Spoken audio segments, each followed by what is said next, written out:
Hello students, welcome to Discovery International School, and this is the third lecture in the series of NTSE, and today we will be discussing about the third part of the topic waves. आज हम waves के third lecture की ओर बढ़ रहे हैं students, जिनमें हम कुछ स्पेशल टॉपिक्स और बहुत ही इंटरेस्टिंग टॉपिक्स डील करेंगे, जिनमें पहला टॉपिक है speed of sound in different mediums. अगर हम साउंड को सॉलिड, लिक्विड, गैस ऐसे मीडियम से भेजें तो साउंड कैसा बिहेव करती है, कितनी तेजी से वो दौड़ सकती है इन मीडियम्स के अंदर, वो हम इस पॉइंट में देखेंगे।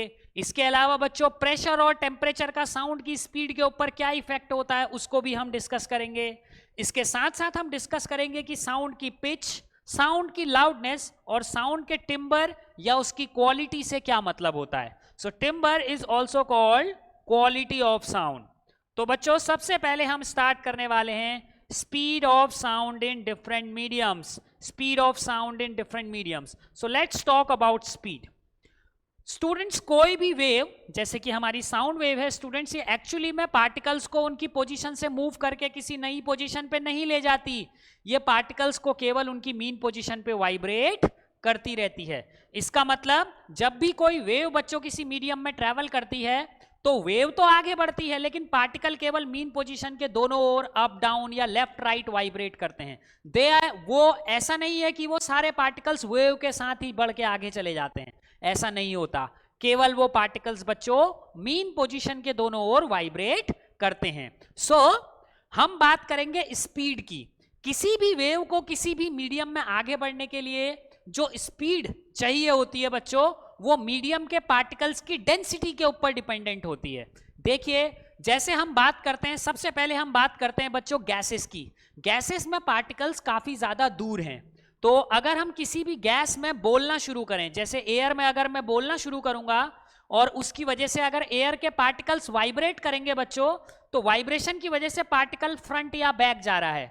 अगर दूसरा पार्टिकल इसके क्लोज नहीं होगा तो दूसरे पार्टिकल के साथ कोलाइड करने के, टकराने के चांस कम हैं। इसका मतलब साउंड वेव को आगे बढ़ने में दिक्कत होगी, साउंड की एनर्जी को आगे बढ़ने में प्रॉब्लम होगी, क्योंकि साउंड को आगे कौन ले जा रहा है? यही पार्टिकल्स के वाइब्रेशंस जो हैं वो साउंड को आगे ले जाने का काम हमारे लिए कर रहे हैं। तो यहां से हमको ये पता चलता है कि अगर पार्टिकल्स के बीच का गैप बढ़े, जैसे कि गैसेस में बच्चों पार्टिकल्स के बीच का gap is very large, that's why the speed of sound in a gas is the lowest.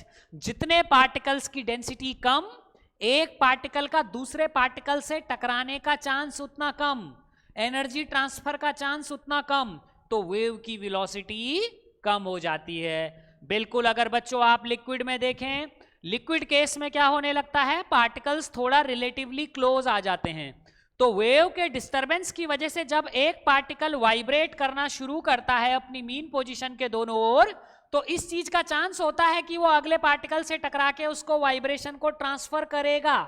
ठीक है, there is definitely a chance. लेकिन बच्चों अगर गैस की आप बात करो, एक पार्टिकल यूं वाइब्रेट किया, एक पार्टिकल इतनी दूर है, तो यह तो अपना पूरा वाइब्रेशन कर रहा है, लेकिन यह पार्टिकल इतनी दूर है कि वो इससे कोलाइड नहीं कर सकता, तो दूसरे पार्टिकल तक एनर्जी पहुंचने का जो चांस है, जो कोलिजन रेट है बच्चों, वो बहुत ही कम है। और बहुत कम है, इसका मतलब गैसेस में साउंड को आगे बढ़ने में क्या होती है, प्रॉब्लम होती है, दिक्कत होती है गैसेस को साउंड में, गैसेस में साउंड को आगे बढ़ने में, क्योंकि वाइब्रेशन को आगे तक प्रोपोगेट करने के लिए पार्टिकल्स का नजदीक होना जरूरी है। एक पार्टिकल वाइब्रेट किया, दूसरे से टकराया, अगर दूसरा बहुत ज्यादा दूर हो तो टकराने का चांस कम, यानी कि वेव के प्रोपोगेशन का चांस कम, यानी कि वेव की स्पीड कम हो जाती है बच्चों मीडियम में। ये बच्चों बात रही गैस की, ये बात रही बच्चों लिक्विड की। अब आप सॉलिड के बारे में सोचो। सॉलिड में डेंसिटी और ज्यादा हाई, पार्टिकल्स और ज्यादा क्लोज, तो जितने क्लोज पार्टिकल्स, तो एक पार्टिकल अगर हल्का सा भी हिला तो तुरंत दूसरे से कोलाइड करेगा, वो तुरंत तीसरे से कोलाइड करेगा, तो इमीडिएटली क्या होता है, आपको कॉन्टिन्यूअसली साउंड जो होती है वो काफी क्विकली बच्चों ट्रेवल करती है। एक एग्जांपल के तौर पे बच्चों इसको समझते हैं, अगर हम ड्राई एयर की बात करें, ड्राई एयर जो कि एक गैस होती है, it means no water molecules, then there is around a velocity of 340 metre per second. Sound की स्पीड जो है ड्राई एयर में 340 मीटर पर सेकेंड के आसपास है बच्चों। इसके अलावा अगर हम एक लिक्विड की बात करें, लिक्विड जैसे कि वाटर की बात करें बच्चों, तो जो प्योर वाटर होता है उसमें साउंड की स्पीड जो है बच्चों वो 1500 मीटर पर सेकेंड है।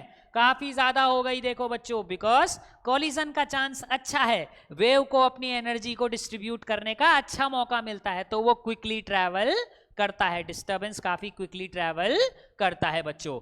तीसरी हम बात कर रहे थे सॉलिड की, तो अगर बच्चों मैं सॉलिड में एक एग्जांपल बताऊं, कास्ट आयरन जो कच्चा लोहा होता है बच्चों, उसमें जो साउंड की स्पीड है that is around 3000 metre per second. Extremely large velocity, extremely large speed. आप देख रहे हैं कि जैसे जैसे आप गैस से लिक्विड में आते हैं और लिक्विड से सॉलिड पे आते हैं, तो सॉलिड की ओर को आते आते वक्त ऑलमोस्ट देखिए बच्चों 10 टाइम्स हो गई है ऑलमोस्ट वेलोसिटी। तो इससे पता चलता है कि गैसेस में साउंड की स्पीड सबसे कम और सॉलिड्स में साउंड की स्पीड सबसे ज्यादा। That is only due to the density. Gases में डेंसिटी कम है, कॉलिजन का चांस, एक पार्टिकल का वाइब्रेट करने से दूसरे के साथ टकरा के एनर्जी ट्रांसफर करने का चांस जो है वो कम है। That's why the sound takes more time to travel. Similarly solid में अगर आप देखें तो वो पार्टिकल बहुत ज्यादा एक्सट्रीमली क्लोज है, तो एक पार्टिकल अगर हल्का सा भी हिला तो तुरंत वाइब्रेशन दूसरे को ट्रांसफर होता है। Okay, so that's why in solids the speed of sound is highest. तो अगर मैं इसको गैस, यहां पर बच्चों हम लिक्विड को रिप्रेजेंट करें और यहां पर हम सॉलिड को रिप्रेजेंट करें, तो हम ये कह सकते हैं कि सॉलिड में जो स्पीड होगी that is the highest. Solid में स्पीड हाईएस्ट और गैस से ज्यादा लिक्विड में, लिक्विड से भी ज्यादा सॉलिड में जो होगी स्पीड ऑफ साउंड होगी। सो लेट्स मूव फर्दर और हम नेक्स्ट टॉपिक पे आते हैं बच्चों, जो कि है effect of humidity. What happens when there is humidity? Effect of humidity. बच्चों देखो ह्यूमिडिटी का क्या इफेक्ट हो सकता है? Very very simple effect. हम ये जानते हैं कि ह्यूमिडिटी का मतलब एयर में वाटर मॉलिक्यूल्स का प्रेजेंट होना। तो जब भी वाटर आएगा तो इसका मतलब वो एयर की डेंसिटी को बढ़ाएगा। एयर की डेंसिटी बढ़ेगी तो by the simple concept the number of particles will increase, the velocity will increase. अब बच्चों टेम्परेचर की बात करते हैं बच्चों टेम्परेचर की। तो जब टेम्परेचर बच्चों बढ़ाया जाता है तो टेम्परेचर के बढ़ने से बेसिकली जो मीडियम है वो क्या हो जाता है? डाइल्यूट हो जाता है। मीडियम जो है वो जनरली क्या हो जाता है बच्चों? डाइल्यूट हो जाता है। जैसे मान लीजिए वाटर है, वाटर के टेम्परेचर को अगर आप बढ़ाएंगे बच्चों, और बढ़ाएंगे तो अगर वो वेपर फेज में कन्वर्ट हो जाए तो क्या हो जाएगा? उसकी डेंसिटी एकदम से ड्रॉप कर जाएगी। अगर वो अपनी स्टेट चेंज कर ले रहा है तो क्या हो जाएगी? डेंसिटी ड्रॉप कर जाएगी। तो इस सिचुएशन में क्या होगा? जो साउंड की वेलोसिटी है वो क्या होने लग, साउंड की जो वेलोसिटी है वो क्या हो जाएगी बच्चों? यूजुअली कम हो जाएगी। अगर कोई स्टेट का चेंज इन्वॉल्व है, अगर कोई स्टेट का चेंज इन्वॉल्व है, यानी कि हीट देने से अगर मटेरियल अपनी स्टेट को ही बदल ले, तब साउंड की वेलोसिटी क्या हो जाती है बच्चों? बदल जाती है। लेकिन बच्चों अगर आप इस तरीके से हीट दें कि मटेरियल जो है अपनी स्टेट चेंज ना करे, जैसे पानी को हमने उबालना शुरू किया, उबाला लेकिन वो वेपर में नहीं बदला, अभी उसका टेम्परेचर बढ़े जा रहा है, तो ऐसा करने से बच्चों साउंड की स्पीड बढ़ती है। क्यों? क्योंकि जब हम टेम्परेचर देते हैं बच्चों और मटेरियल जैसे मान लीजिए लिक्विड स्टेट में ही रहता है, तो मटेरियल के अंदर थर्मल एजिटेशन, एक्साइटेशन की वजह से वाइब्रेशन बढ़ने लगते हैं। वाइब्रेशन बढ़ते हैं तो ये पार्टिकल्स आपस में टकराने के चांस उनके बढ़ते हैं। साउंड की एनर्जी को प्रोपोगेट करने का चांस जो है बच्चों वो बढ़ता है। तो अपने को क्या पता चला यहां से बच्चों? अगर स्टेट में चेंज इन्वॉल्व होगा, अगर स्टेट चेंज इन्वॉल्व होगा तो उस टाइम में क्या होता है? Sound velocity decreases. ठीक है, साउंड वेलोसिटी डिक्रीजेस। उस टाइम में हीट देने पे क्या होता है? ऑन गिविंग हीट अगर मटेरियल अपनी स्टेट चेंज कर लेता है, जैसे मान लीजिए बच्चों सॉलिड से लिक्विड में कन्वर्ट हो जाता है तो साउंड की स्पीड कम हो जाएगी, फिर लिक्विड से गैस में कन्वर्ट हो जाता है तो और कम हो जाएगी। लेकिन बच्चों अगर आप एक ही स्टेट को लगातार हीट करते रहें, जैसे मान लो बच्चों 5 डिग्री सेल्सियस पे अपने पास वाटर था, इसको हीट किया 50 डिग्री सेल्सियस पे, तो अभी भी वाटर ही रहेगा। अगर इसमें आप साउंड की स्पीड की बात करोगे तो 50 पे ज्यादा मिलेगी, क्योंकि 50 टेम्परेचर जब चला जाता है बच्चों, the particles start vibrating more, thermal excitation, thermal disturbance आ जाता है, जो कि पार्टिकल्स के कोलाइड करने की, टकराने की टेंडेंसी को बढ़ाता है। और अगर कोई भी साउंड आप प्रोड्यूस करते हैं तो वो क्या होती है, तुरंत ट्रेवल करती है। तो बेसिकली बच्चों जो साउंड की स्पीड है किसी भी एक फिक्स स्टेट वाले मटेरियल, जैसे लिक्विड ही लिक्विड या गैस ही गैस या सॉलिड ही सॉलिड, नॉर्मली गैसेस के अंदर जो वेलोसिटी होती है that is proportional to square root of the temperature. यानी कि जितना ज्यादा टेम्परेचर आप बढ़ाएंगे साउंड की वेलोसिटी यूजुअली क्या होती है बच्चों, उतनी ज्यादा बढ़ती है, क्योंकि डिस्टरबेंस बढ़ता है तो पार्टिकल एक दूसरे से टकराने का चांस बढ़ाते हैं, तो वेव को प्रोपोगेट करने में थोड़ा आसानी होने लगती है, वो तेजी से ट्रेवल करने लगती है। Okay, so that is a very simple concept, effect of humidity and effect of temperature. Effect of humidity हमने समझ लिया है, इफेक्ट ऑफ टेम्परेचर हमने समझ लिया है बच्चों। तो अब हम आते हैं अपने नेक्स्ट पॉइंट के ऊपर, that is the concept of pitch. What do we understand by pitch of sound? तो पिच बेसिकली बच्चों रिलेटेड है, पिच कोई फिजिकल क्वांटिटी नहीं है बच्चों, pitch is a property. Pitch का कोई मेजरमेंट नहीं होता बच्चों, पिच को केवल हम हाई और लो कह सकते हैं, पिच इज अ प्रॉपर्टी। जैसे बच्चों अगर आपसे कहा जाए किसी ऑब्जेक्ट का इनर्शिया कितना है, तो इनर्शिया का कोई मेजरमेंट नहीं है, लेकिन बच्चों बस हम ये जानते हैं कि अगर मास बढ़ेगा तो इनर्शिया बढ़ेगा, लेकिन क्या इनर्शिया के मेजरमेंट के लिए कोई मैथमेटिकल फॉर्मूला, कोई यूनिट, कोई फिजिकल स्ट्रक्चर है? No, it is a property. So there is a difference between a property and a physical quantity. Okay, so pitch is a property, frequency is a physical quantity. Frequency तो बच्चों major होती है, लेकिन pitch जो है वो property है, ठीक है। जैसे बच्चों मास फिजिकल प्रॉपर्टी है क्योंकि मास मेजर होता है, ठीक है, लेकिन इनर्शिया जो मास जो है वो फिजिकल क्वांटिटी है बेसिकली, क्योंकि वो मेजर किया जा सकता है, लेकिन इनर्शिया क्या है बच्चों? प्रॉपर्टी है, यानी कि मास बढ़ने से इनर्शिया बढ़ेगा, लेकिन इनर्शिया का कोई यूनिट नहीं होता बच्चों, ठीक है। इसके अलावा इनर्शिया का कोई फिजिकल स्ट्रक्चर नहीं होता, कोई मैथमेटिकल फॉर्मूला उसके लिए नहीं होता। तो प्रॉपर्टी और फिजिकल क्वांटिटी में बच्चों डिफरेंस होता है। सो pitch is basically a property. Pitch क्या होती है बच्चों? प्रॉपर्टी होती है, ठीक है। तो पिच बच्चों हम लो पिच या हाई पिच कहने का मतलब क्या हुआ? देखो बच्चों लो पिच का मतलब क्या हुआ? लो फ्रीक्वेंसी वाली साउंड्स, लो फ्रीक्वेंसी वाली साउंड्स, ठीक है। और हाई पिच कहने का मतलब हुआ हाई फ्रीक्वेंसी साउंड्स, ठीक है।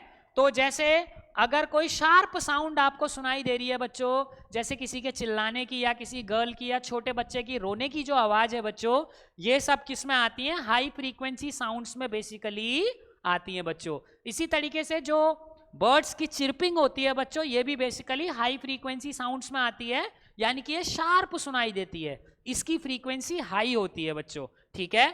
इसके अलावा जो सॉन्ग्स बच्चों हम सुनते हैं उनमें जो बेस आपको सुनाई देता है या किसी की भारी आवाज होती है बच्चों, ढोलक की जो आवाज है वो बेसिकली किस तरीके की है बच्चों? लो फ्रीक्वेंसी आवाज है, यानी कि लो पिच वाली आवाज है, हैवी आवाज है, ठीक है, जिसमें फ्रीक्वेंसी क्या होती है बच्चों? कम रहती है। तो पिच क्या है? बेसिकली एक प्रॉपर्टी है। सो लो पिच का मतलब low frequency sound, high pitch का मतलब हाई फ्रीक्वेंसी साउंड।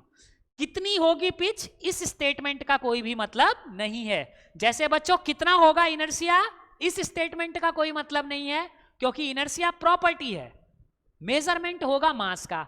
ऐसी बच्चों पिच प्रॉपर्टी है, मेजरमेंट होगा फ्रीक्वेंसी का, ठीक है।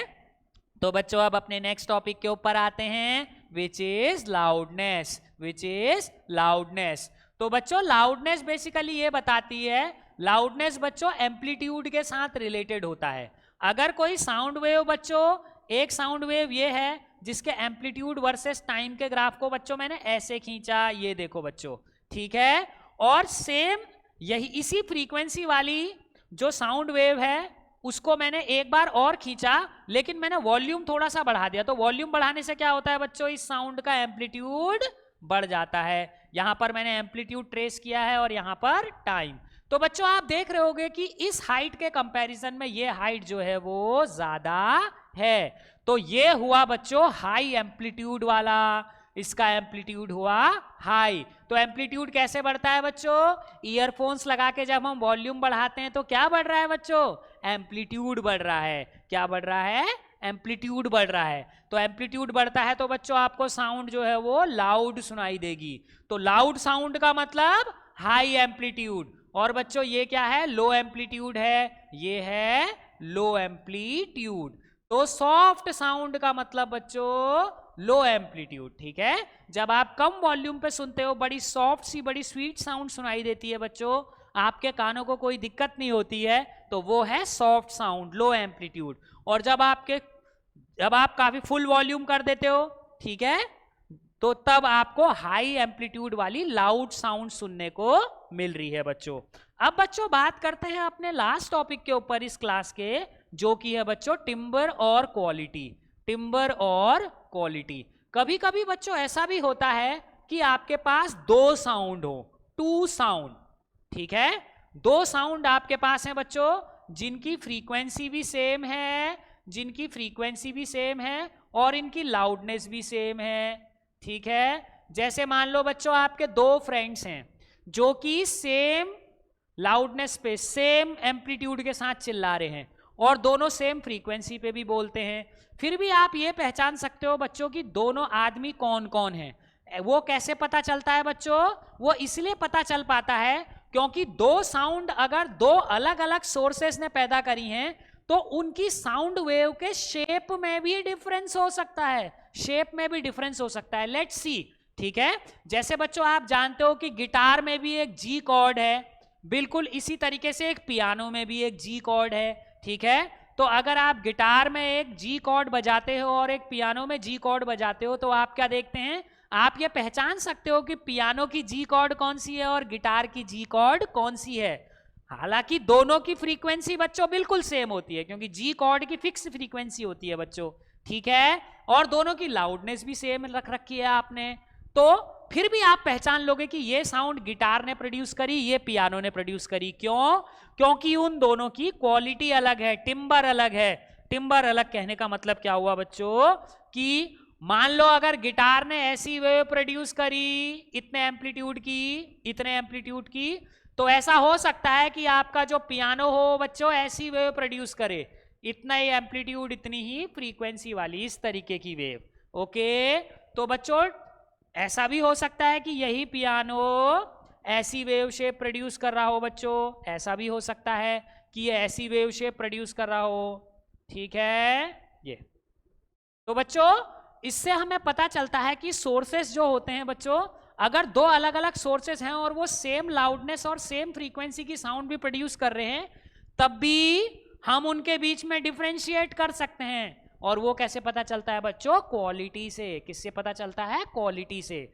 जैसे बच्चों पियानो में जी कॉर्ड हम बजाएंगे, गिटार में जी कॉर्ड बजाएंगे, वायलिन में जी कॉर्ड बजाएंगे और हारमोनियम में जी कॉर्ड बजाएंगे, तो आप चारों को सुन के आइडेंटिफाई कर सकते हो कि भाई ये गिटार से आई, ये वॉल्यूम से आई, ये वायलिन से आई, ये हारमोनियम से आई, ये पियानो से आई, because everyone has a different type of timber, the wave shape produced is different. Okay, तो बच्चों आज की क्लास में हम लोगों ने सीखा कि स्पीड ऑफ साउंड अलग अलग मीडियम्स में कैसे होती है। स्पीड ऑफ साउंड के ऊपर बच्चों टेम्परेचर और ह्यूमिडिटी का क्या इफेक्ट होता है, पिच क्या होती है, लाउडनेस क्या होती है, और टिम्बर या क्वालिटी का क्या मतलब है। सो आज के लिए इतना ही। नेक्स्ट क्लास में हम लोग डिस्कस करेंगे रिफ्लेक्शन ऑफ साउंड, इको और रिवर्बरेशन के बारे में। Thank you.